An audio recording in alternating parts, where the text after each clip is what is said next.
Thank you for joining us today on Positively Charged Biz. We are here to motivate, inspire, and support our listeners as they write their life stories. We are a proud founding member of the Real Disrupt Podcast Collaborative, and you can check out more awesome podcasts at realdisrupt.com. Hey everyone, I hope you are having a productive and positive day.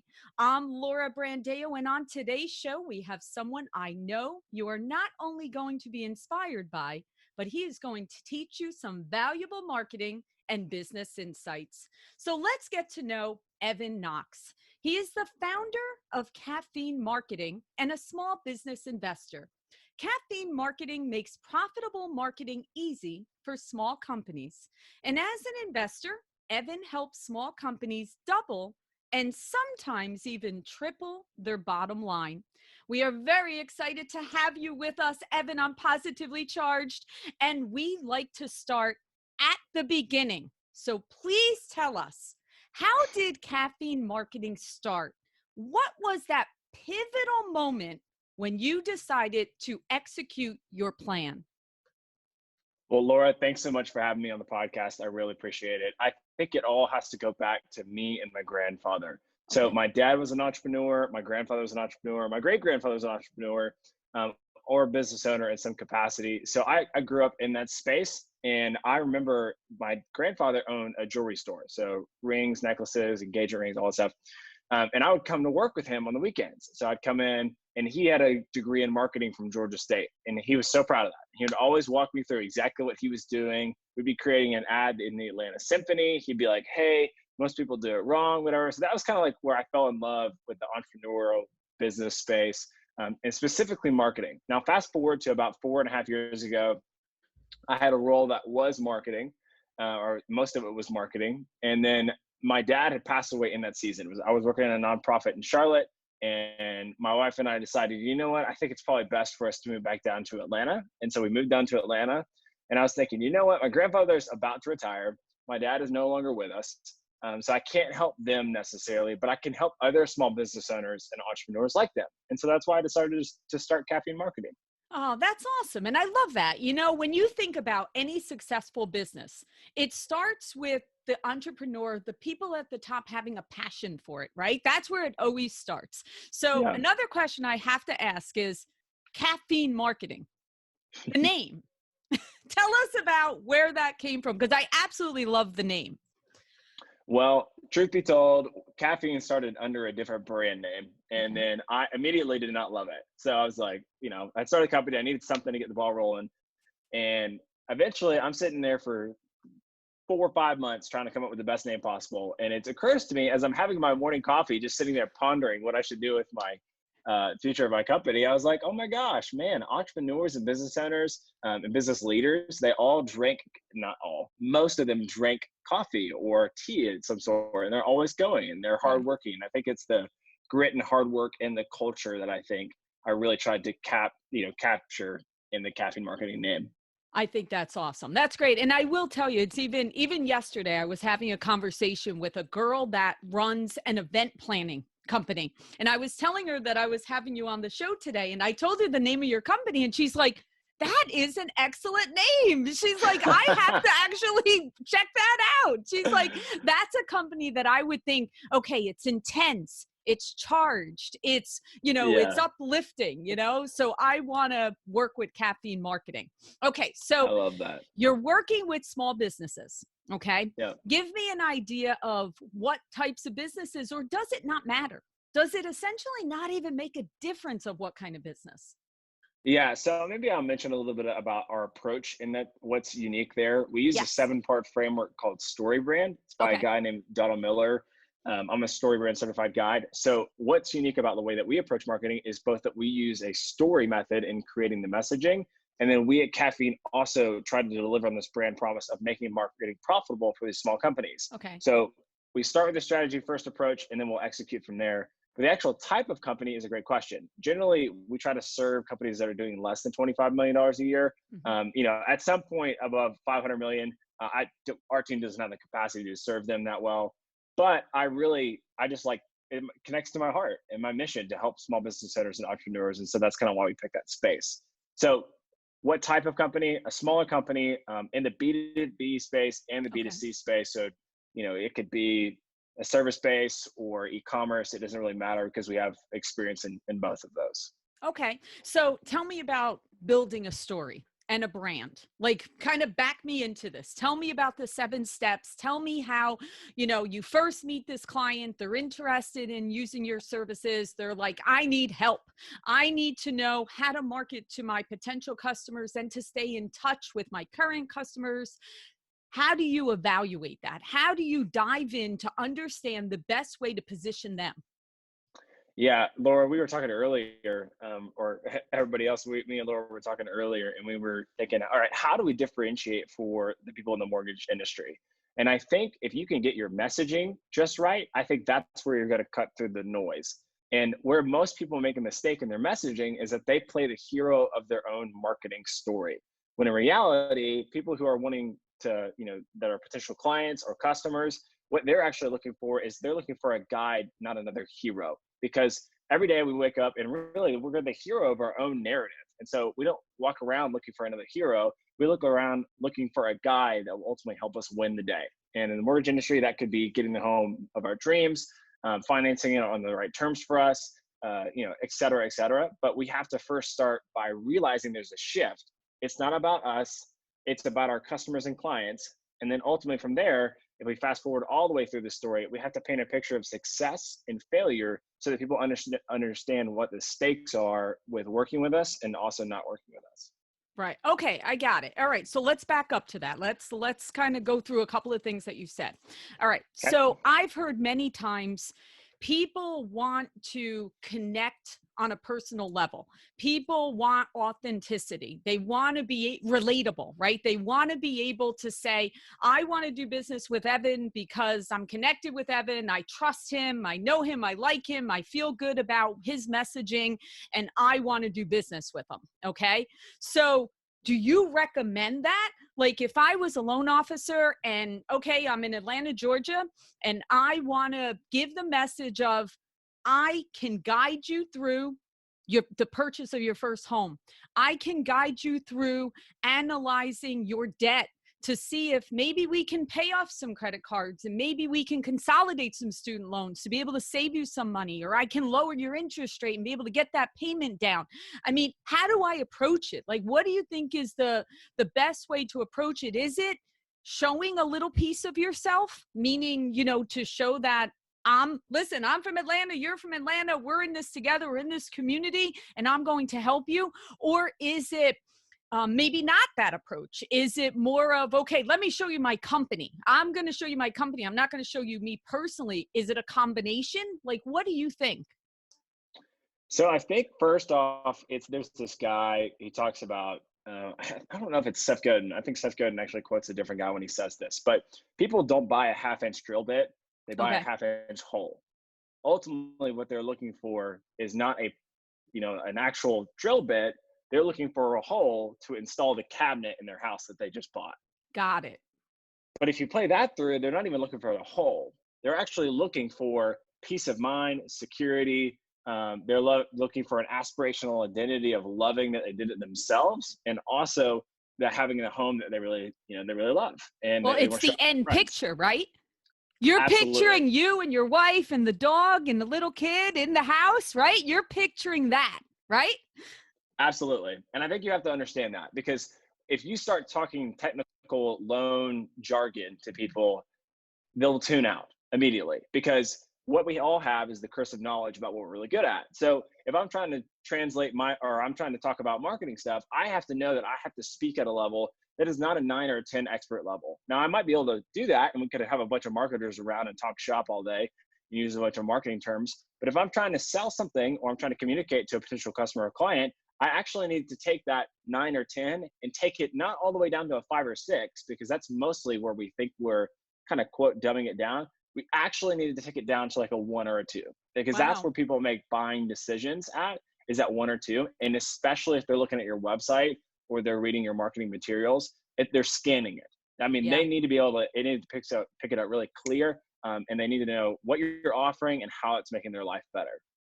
Right. So, and I like that. I like when you're saying give them the picture of ultimately what they're looking for, right? So what are they looking for? They're looking for that fantasy dream home that they're going to live the rest of their life in with the kids and the animals and everybody else. Or they're looking at how can I save money?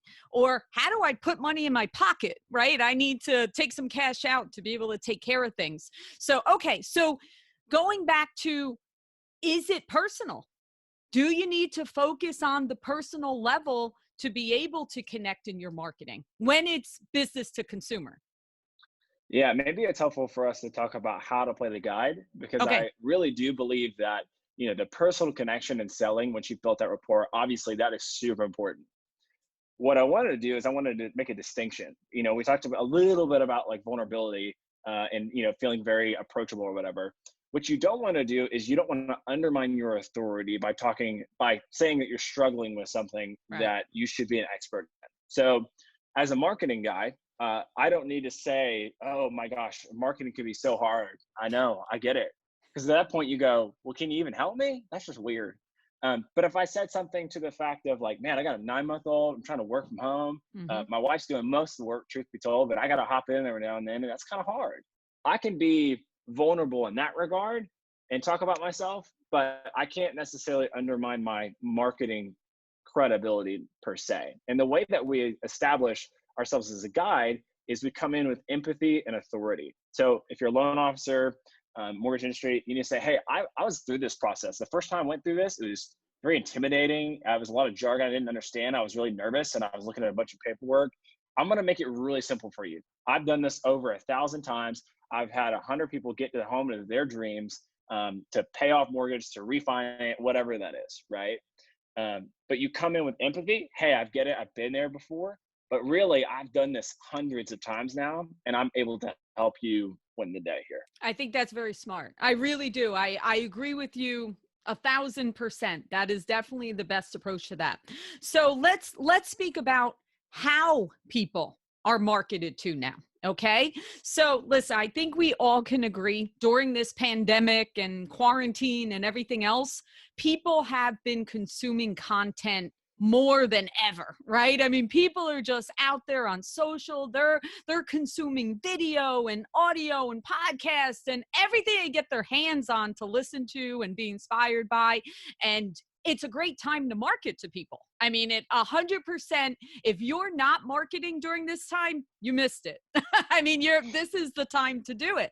But okay, now obviously this time will pass. Things will go back to some type of normalcy in the new world. What do you think? Is it a combination of this versus that? Like, what do you recommend and what do you see even up and coming, to where maybe we should be thinking about how to market, Gen Z? Eventually it's funny, the millennial generation in my business, the millennials took longer to go and buy homes. Okay. I mean, literally for the past 10 years, we're like, the millennials are coming, the millennials are coming, like literally like waiting for them to come and buy homes. Finally, enough time has passed where they are starting to buy homes, Yeah. but they're anticipating that the generation behind them, they're going to buy homes faster than the millennial generation. So Ah, it's very interesting. And you want to know why? I'll actually give want to know why? One tell of me the why. reasons why, because some of that generation isn't going to college as much as the millennial. Uh, And the reason why that is because think about it, that age group came out of high school. Some of them, I mean, of course, it's a wide range, but some of them came out of high school during the downturn in the economy. So at that time when it was 07, 08, 09, 10, that, even a little bit after that, everybody was like, there's no jobs. Where am I going to go get a job? So they all went to yeah. college. But when they went to college, there was lots of student loan debt. So by the time they got out of college, now it's like, great, now I've got these huge student loan debt. I'm not thinking about buying a house. And then the gig economy came and, lots of different variations. But Gen Z is a little bit different in the mindset and the period of time within the economy. And so you're starting to see both of these generations buying homes. So now you've got more and more of generation that is grown up on YouTube and social media and everything else. I mean, you're not going to go advertise on television, like that. That would be a waste of money if you were going to do that. No one's watching the television commercial. So in your opinion, like I said, as Gen Z's coming in, you got your current generation. Where do you think we should be marketing, or what combination should we market to if it's business to consumer? Okay, so I think it's really important to understand two things in this regard. One is that you need a sales funnel. So in my little investment group, whenever we take on these companies, we don't immediately start advertising. We fix Okay. everything in the funnel. So everything in the consideration phase all the way down to the conversion phase. So we're optimizing for conversions. If it's e-commerce, we're trying to make it as easy as possible for people to work with them, buy our product, whatever. Same goes with the service business. This should be a seamless process. And by seamless, I don't just mean click button easy. I mean, it should be turnkey. I press a button, I'm immediately getting the results that I want. And not only that, there shouldn't be any confusion, because you start adding confusion in, and then I start questioning the process. Should I even do this? Should I even talk to a loan officer? Should I even get a house right now? The market's weird. I have no idea, right? So you can't have any friction in there. So I would say you don't just need to start advertising. You need to fix the sales funnel. And a great thing that a lot of people can do is they can create some sort of free guide. Like, I've got a free guide on my website. It's 5 steps to build a winning sales funnel. That guide provides a ton of value for people who download it. I think everybody should have their version of that. They should have some version where they're offering a ton of value to potential customers. This A, qualifies them, B, educates them, and then C, establishes you as the guide. So that is a part of a sales funnel that they download that PDF, and you get their email in exchange for that, and you send them a 5 to 15 part email series. And now you have something that is selling for you in your sleep and is really easy to scale. So that's the first part. The second part is you really have to understand marketing in general. And I like these 3 categories, is kind of mentioned earlier, but brand awareness, consideration, and conversion. And if you just label it those 3, you can apply different tools based off of that funnel. Because I think as business owners, leaders, we all get really excited about the next tool. And the tools are great, but they're not going to help you be successful. You're just going to be throwing stuff on the wall, hoping something sticks, unless you understand brand awareness, consideration, conversion. Okay. So when you say consideration, meaning how many people download your guide, how many emails, is that what you're saying is a consideration? Yeah, it's kind of a catch-all term. The brand awareness, pretty simply, is people, you need them to be aware of your brand, because if they're not aware of who you are, then they're never actually going to work with you. The consideration phase, you can look at different metrics for that. You ultimately can define, that could be leads, that could be downloads of the free PDF, that could be people that follow you on social media. This is anybody who is somehow connected to you digitally, physically. This can even be a mutual connection or referral. They're aware of you now. Like, they're in the consideration phase should they actually reach out to you. So what you want to do is you want to build systems and processes out that actually automate that process for you. So I think there's a tool called BombBomb. Like, that is a tool that you can use in the consideration phase to, build a rapport with your client. You're helping them go from consideration, do I work with you, to actually deciding to work with you. Yeah, it's actually interesting. I've been speaking to a lot of my clients that are loan officers, and they've said that because of being at home, they started doing these Zoom calls with potential clients where before they didn't necessarily do video. So maybe they were over the phone, speaking to people, maybe they were texting, maybe they were working through a link, to be able to fill out an application, but they never actually saw them face to face. And they said because of this, they started using Zoom, and it's completely changed their business. So it's interesting how we're learning ways that at first it was, we have no choice. And now we're learning, wow, this is working great. We need to integrate it into our business, and it's personalizing, and it's making it so you're having a lasting relationship. Because I have to tell you, guiding someone through the mortgage process, you might as well be a doctor during a pregnancy. It's quite an experience of and it's almost similar of the stages as you're taking them through. And then of course you have the joy of the home, at the end. But during that, like you said, it can get very emotional, right? It could get overwhelming. It could get frustrating. There's a lot of emotion that goes into that. And you're right. I think you're 100% correct that you have to start at the sales funnel and making sure you have everything in place first and then go into the marketing segment. So I still want to bring you back on your opinion, because you didn't answer that one. Your opinion on what platforms they should be on. I have no general loyalty to any of them. Okay. I will say that I'm most impressed by the back end of Facebook. That is my favorite advertising platform to play on, per se. However, it's not always the best return on investment. I would say 60, 70% of the time it is. However, you won't know until you test it. So right. If you try a bunch of things all at once, if you're doing Google ads, Facebook ads, TikTok ads, Pinterest ads, and you're doing them all at once, you don't actually know what's working or not. So what I would suggest is you get somebody who knows what they're doing as far as advertising goes, and then you try it for a month and you commit to it. And you just say, hey, I've got an X number of dollars amount. Generally, the formula that we use for our clients or we recommend is whatever 10x is of what you can afford for a cost per acquisition. So quite simply, whatever net profit that you have, 10x that. That's how much you should spend on a test. Because I feel like at that point, you're giving it at least a good run.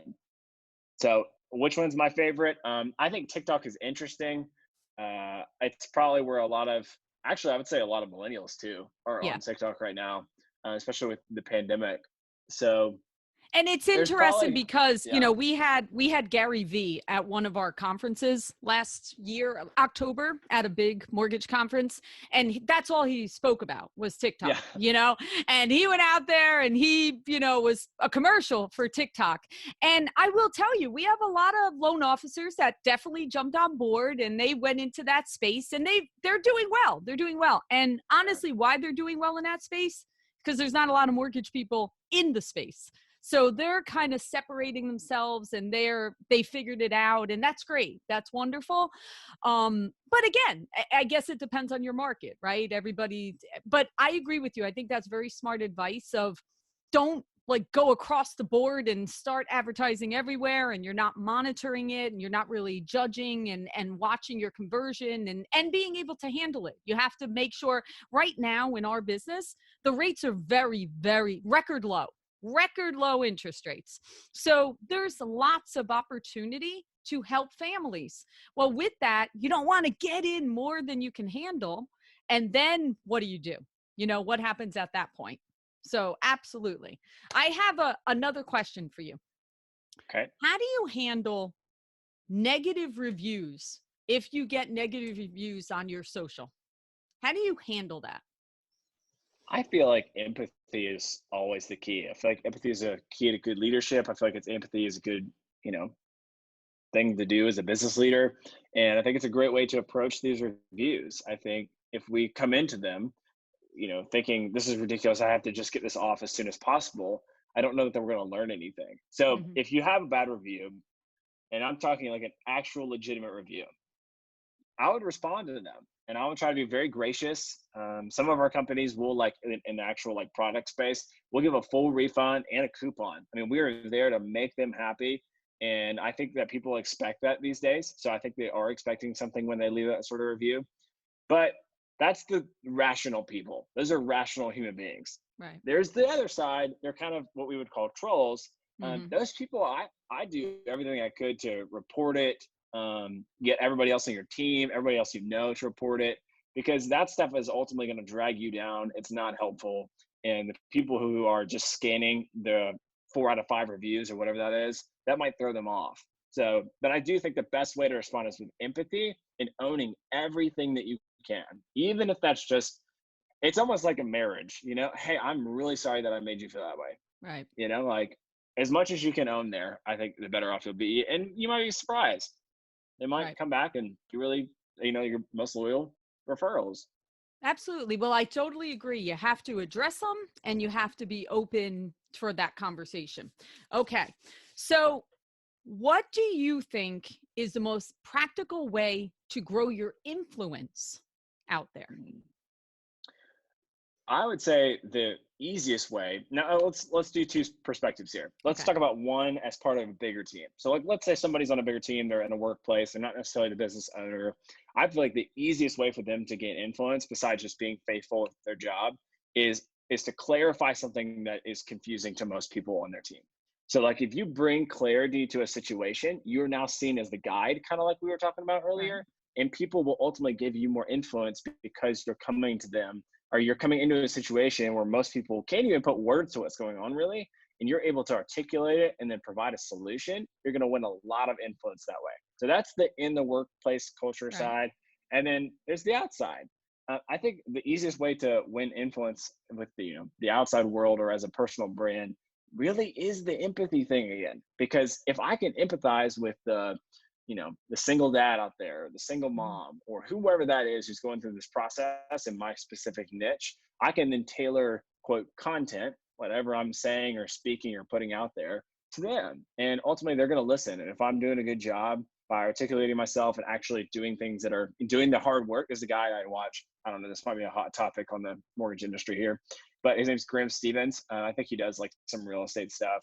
But I like that he puts so much work into his YouTube videos, Right. and I actually, I appreciate that. And his voice, my wife does not like his voice at all, so I can't listen to him on our TV when she's there. But I really like the work, and that wins influence with me, because he now has influence over me because I trust that he's done his homework on these, finance or investing videos he does.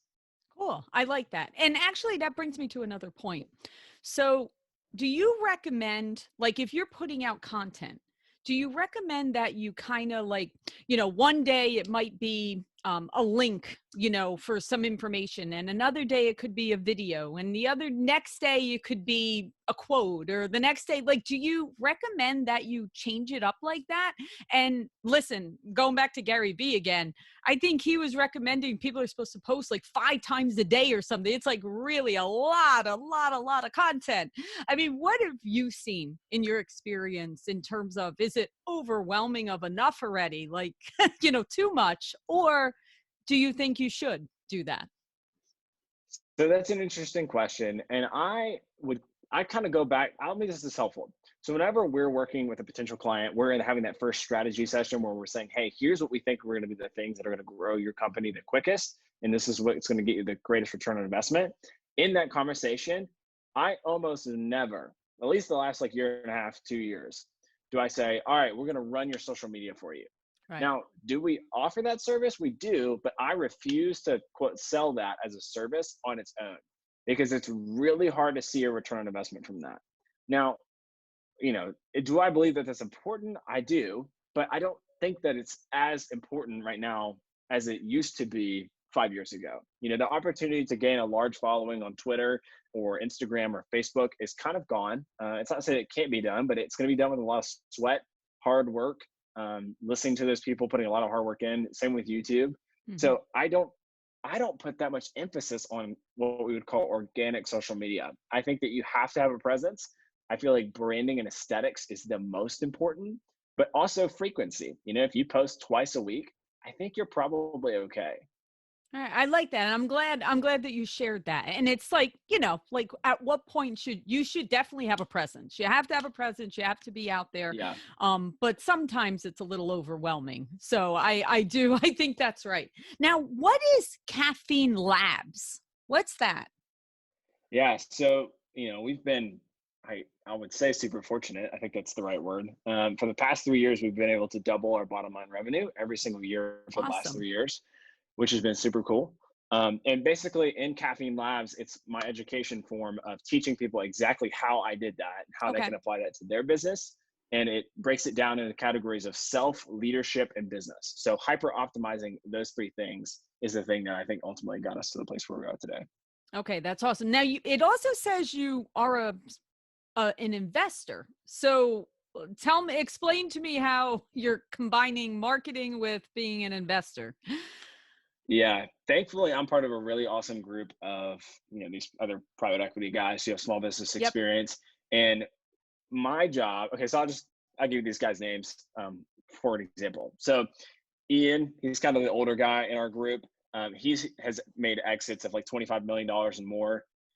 He's got a lot of experience in the IPO Yep. and as well, like going public with the company as well Yep. as selling a company. So he comes in as kind of like our sage and also is helpful in deals and structuring and all that stuff Sure. like that. Nick is our operations guy. So on all the back end stuff, when we acquire these companies, he basically, I wouldn't say overhauls them, but makes them incredibly more efficient because Right. there's a lot of what I would call revenue leaks, things that you're wasting money on, or systems or processes that are really out of date. There's technology that could automate that, whatever. And then my job is to come in and actually grow the company. So an example of this is a company that we acquired in February. So we finished negotiations, paperwork, whatever in February. March, we got all the back end systems ironed out and that sales funnel that I was talking to you about. And then this month, so this is April by the time that we're doing that. Actually, April's already passed, but Yeah, it's um, May. yeah, it's already past April. But we have 195% revenue growth versus the previous year of that same month. So that's Oh, just 1 month, right? We're still yep. optimizing. We're still making changes. But a lot of that comes down from building that winning sales funnel and also having the right marketing and monitoring and measuring and knowing what to do there. So That's awesome. Do you go after certain types of companies or certain industries, or it's just a wide variety of small businesses? yeah, so it's probably in two different camps. The people that we probably serve the best, because ultimately we're looking for partnerships that are going to be mutually beneficial for us and the existing owner. The first camp is the one who has already started their company. They've been in this a little while, and honestly, they're kind of they're just tired of it. They either want to start something new. They don't have somebody that their business is not worth enough that they don't feel like they would get enough from their company. So we come in and 2-3x the revenue, increase the net margin, and then now their business is worth so much more because the greater revenue and profit that you have, the greater multiple that you can sell it at. So Of like a course. 4 multiple at like a 1 million, I'm making these up here, so don't Yeah. hold me to this, but like a 4x versus like if you had 2 million, you could sell it at like a 6x multiple. So all that factors goes in to say there's this owner who is kind of tired and wants to start something new. We come alongside them and help them get that value out of the company that's really should be there, but it's not. The other one is the business owner who has an awesome product or service. So I was talking to one 2 days ago. My partners are going to meet with them hopefully sometime this next week, and this is a great example. She has an incredible product. Her systems are pretty good. I don't know how well they would scale. I think we're going to have to take a look at that. But her marketing and her growth, she doesn't have a growth strategy. Right. And so here she is with a very, very unique product, a uniquely better product, but she doesn't have a way to scale or grow that. And so we would come in, help her build out all the systems and processes in order to scale. And then also I would help come in and skyrocket the revenue. Right. That's awesome. Well, that sounds very exciting. It sounds like similar to me. I always equate myself to I'm a builder. I like to I like to execute and I like to build things. And it sounds like you're certainly one of those people too, which is exciting. We like those challenges, right? We like to do things. Absolutely. Absolutely. I love that. I love that. Okay. So I read your story online. Okay. I know your backstory, and sounds to me like you've become this executor because you've had some struggle that you've seen in the past when you were growing up and all of that. And you don't have to go into all the detail if you don't want to, but I think all of us get to this point, whatever point we're in our life, because of where we came from, right? And the lessons that we learned. So I'm just curious, are you okay to share a little bit of how you got to where you are and why you're focused in on this path of entrepreneurial help and guidance and what you're looking to do for the world? Absolutely. I'd love to share that. So to me, it redeems the whole thing in a Yep. lot of ways. So obviously everybody's got a different story. I don't think any story is, better or worse necessarily, but mine, just the way it is. I grew up in a fairly affluent family. We had a regular house, a lake house, a mountain house. I had like jet skis and golf carts when I was growing up. And a lot of my identity was tied to that, honestly. And here I am, this only child. And I start noticing I'm about to hit high school that my family starts acting a little weird. So like my parents are acting kind of weird, and that was hard. And then, I'm just trying to pick up on stuff. Oh, dad actually is struggling with narcotics now. And that was Wow. yeah, it was super tough. Cause I'm like, where's he at? He's like not showing up where we said we were going to like meet or hang out or go to this thing. And he would just not show up. Which obviously is like super devastating to a young man. Sure. And all this is going on. My parents eventually ended up getting a divorce. We go from everything I go from everything I could ever want and more to, I remember seeing the bank notice on the door that we were being Oh. foreclosed on. And all the cars, Mhm. everything was gone. And my mom worked really hard at like a data and customer service job to try and keep me like at that house for the rest of that school year. And so I remember, my mom is super gracious. Obviously she had it's now that I'm married, I realize there's always two parts of a relationship. So she's Sure. not perfect, but I think she's pretty darn amazing. And she definitely did not lead on necessarily that we were struggling that bad. But I mean, I'm 16, 17 at this point. I realize what's going on. And I went to the dentist, just to give you an idea. I went to the dentist and I had a cavity. And I remember being like, oh, I almost cried, or I think I did cry. And I was not sad that I had cavity. I was sad and worried that we didn't have enough to pay for it. Yeah. And I remember asking the guy was like, he's like, hey, do you want laughing gas or whatever? And I was like, well, how much does that cost? Which Right. is really weird for a 16-year-old to ask that, right? And so I don't know. I think that in me started a scarcity mentality that I had to overcome later on. And really, in that season, I just decided, you know what? I'm not going to have an external locus of control. I'm not going to just yield my life over to my circumstances right now. And truth be told, I mean, this may land different with some people, but my faith was, I just started this relationship with Jesus. And not to get Right. overly spiritual here, but if God had forgiven me and He was willing to forgive me so much that He would die on a cross for me and all that, uh, I felt like He was telling me, "Hey, you need to forgive your dad," because I would be like so disappointed in my dad during the season, and I feel like Yeah, well, every that's time, that's tough at that age for a young man at 16 and 17. I mean, like that's that coming of age stage. You know what I mean? yeah, Like you're kind of becoming a man and all of a sudden you're seeing your mentor of the person that you looked up to as your father and all of a sudden he let you down. And he let your mom down, which is yeah, even worse for a gentleman. I mean, that's the toughest thing is he let your mother down and then your mom had to step in the role to try to keep the family together of okay, everything's okay. And I can understand that, from being a yeah, mom, I could understand it. Nope, don't look here, everything's good. We're under yeah, control. So for you to be able to get to a point at that age, because Mhm. that's very young, to come to a forgiveness, that's a big deal. That's a very, very big deal. So go ahead. So you're on your path, you're becoming into forgiveness. Yeah, and it was definitely not easy. There's a No. lot of tears and fear and all that business. And I just decided, you know what? I can't control him, but I can control me, and not that well as a teenager, but I could to some extent. And I just decided I was just, I don't need to necessarily do what everybody else is doing. So fast forward, I think there's a lot of grit that came into there, a lot of resiliency, a lot of like internal locus of control stuff. And fast forward to some other stuff. My mom ends up getting remarried, and 3 years later, I'd grown close to my stepdad. He passes away in a car accident out of Oh. nowhere. And then also my dad ends up passing away. Oh. Like I think it was almost 4 years ago. And that's, part of why I started Caffeine was to help small business owners like him because I couldn't help him anymore. And so I don't know, that just, it's really, anyone's gone through grief is obviously, every person's experience is different, but it's one of those things that you have to process through and you have to grow through. And I'm definitely not thankful for the experiences, necessarily like all the stuff happening, but I'm thankful for what I've gleaned or gained from them, if that makes sense. Well, So it taught you lessons that you needed to learn in order to be able to progress through that. So, I mean, everything, it happens in your life you're either going to do one of two things.